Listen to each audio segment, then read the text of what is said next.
This one's going to show you how to share the master schedule with someone else. There's a couple different ways you can view the master schedule for the next year, and I'm going to show you both of them, but I'm also going to show you, or the reason why I would do such a thing is usually for special ed case managers or ELL case managers. The specific request that I have right now is for ELL case managers, but it would be the same either way for this part of it. So you go to Power Scheduler. There is a master schedule link right here on the left, but that only shows you the master schedule in a certain way.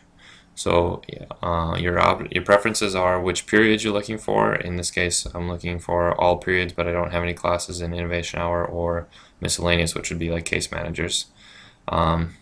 We only have one kind of day, which is an A day, so that one doesn't really matter. I'm looking at all rooms and all teachers for this, although I could look over at a select group by hitting a room number and then using the hold down the control button while I select other rooms or unselect other rooms. But in this case I want all. I can do the same thing with teachers. And in this case, when I'm going to look at the entire schedule, I could look at it by room or teacher or by department, and that would just sort the things differently. So I'm going to do it by teacher just to show you an example of what this look at the master schedule would look like. It's going to give me a very visual representation of the schedule. So semester 1 courses generally on the top, semester 2 generally on the bottom, but you'll find some situations where you have only one course in that period for that teacher, and then it centers it right in the middle, so you have to pay attention to what the term actually says.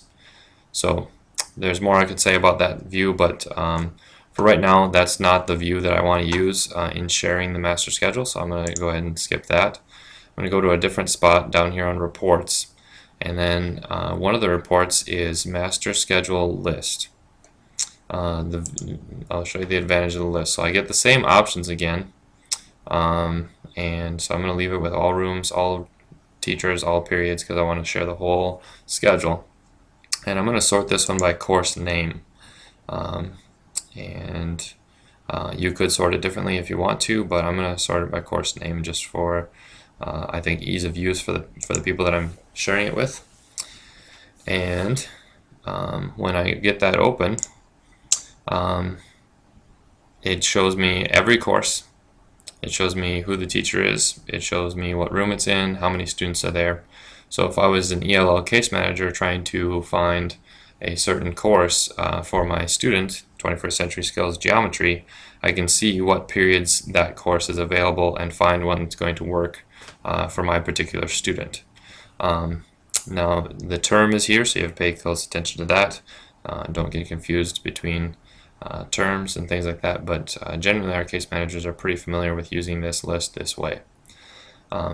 So I could take this and I could print it. That would be one option, and sometimes the case managers want it that way.